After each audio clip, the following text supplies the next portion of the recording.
Vamos continuar nossa discussão sobre a escravidão. Eu sou a professora Tatiane Tereza e esse é o canal Tempo de História.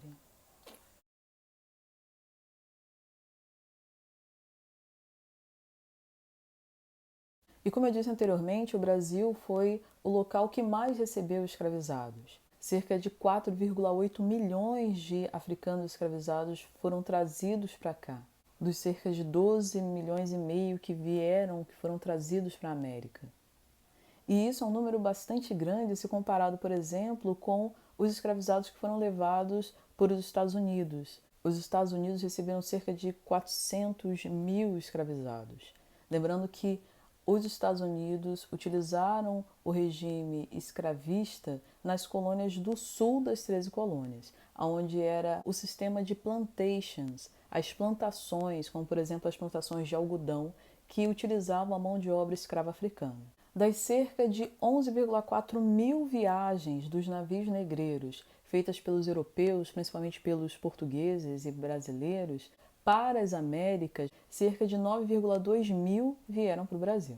Estima-se que só o Porto do Rio de Janeiro recebeu mais de 2 milhões de africanos escravizados, que saíam de diferentes portos do continente africano, mais de 90 portos diferentes do continente africano, o que torna bastante difícil a determinação da procedência desses escravizados, porque na maioria das vezes eles eram misturados, para que se evitasse que eles se comunicassem e se rebelassem nos navios negreiros, e isso também acontecia nas fazendas aqui no Brasil.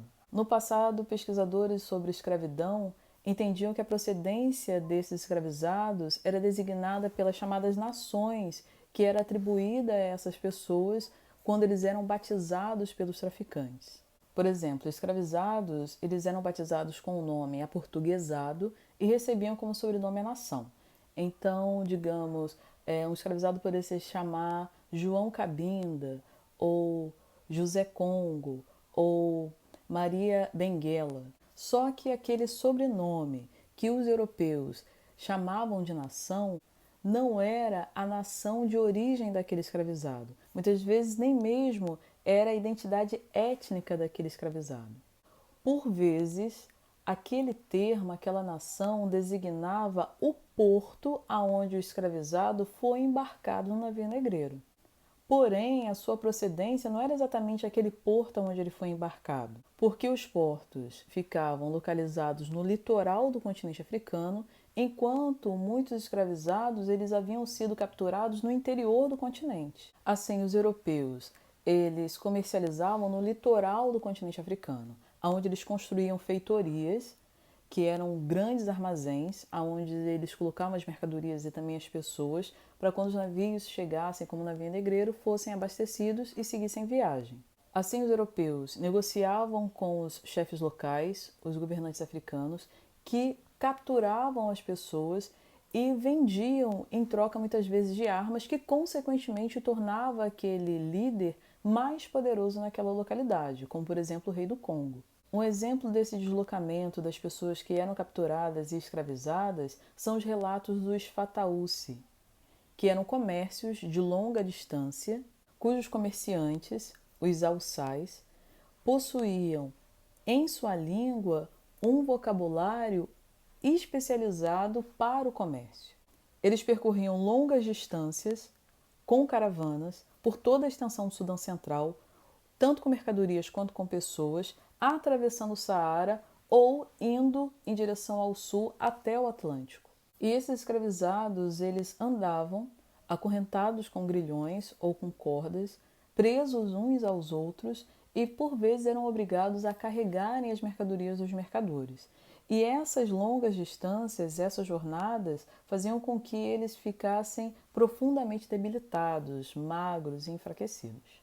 Dessa forma, aquela nomenclatura das nações que era atribuída pelos traficantes, a qual poderia corresponder ou não à identidade étnica do escravizado, por vezes era um termo designado por uma identificação de similaridades linguísticas das pessoas escravizadas em diferentes partes da África. Identidade essa que poderia, por sua vez, ser ressignificada, reconstruída, alterada de acordo com interesses de associação, tanto por parte do traficante, mas até mesmo por parte do escravizado, que muitas vezes, vivendo em um plantel com escravizados de uma outra origem étnica, de uma outra cultura, eles acabavam assimilando aquela cultura e pertencendo àquela nação. Pegando um exemplo grosseiro dessa mistura das nações, é a celebração do candomblé no Brasil. O panteão das divindades africanas no candomblé. No Brasil, essas divindades elas passam a ser celebradas em conjunto, enquanto na África elas eram celebradas em separado. Pegando um exemplo grosseiro, no cristianismo, os países têm santos padroeiros. Por exemplo, no Brasil, a padroeira é Nossa Senhora Aparecida, na Inglaterra, São Jorge, no México, Nossa Senhora de Guadalupe. Na África seria algo parecido, cada região cultuava uma divindade diferente. No Brasil, por conta dessa mistura de escravizados, de povos diferentes, no mesmo plantel de escravos, no mesmo terreiro, era cultuado várias divindades que na África eram cultuadas em territórios diferentes. Então, por conta disso, por conta dessa mistura, é difícil se estabelecer a procedência desses escravizados, e não só também por conta dessa mistura, mas também por conta da destruição da documentação da escravidão. Lembrando que no início da República que foi estabelecida no ano seguinte à abolição da escravidão no Brasil, o ministro da Fazenda da época, Rui Barbosa, mandou queimar, mandou destruir a documentação para evitar que os donos de escravos eles reivindicassem o pagamento de indenização pelos escravos libertados.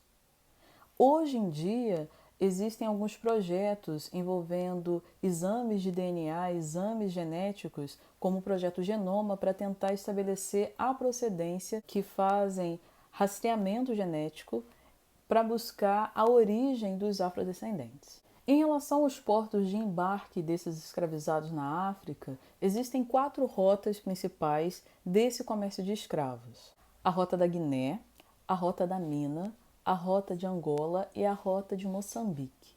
A Rota da Guiné abrangia a região ali onde tem Guiné-Bissau, Senegal, Gâmbia, Mauritânia, Serra Leoa, Libéria e Costa do Marfim, da onde vinham principalmente os sudaneses e desembarcavam principalmente na região Nordeste e Norte, como Belém e Recife.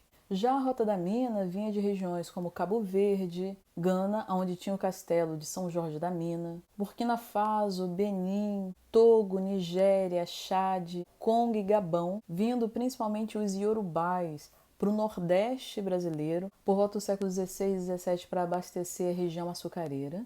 Já a Rota Angola vinha da região Congo e Angola, sendo que 40% dos povos trazidos da África Central era de origem banto, grupo linguístico que abrange mais de 450 línguas. E essa rota se intensifica no século XVI a partir da aliança com o rei do Congo, vindo principalmente para o Rio de Janeiro.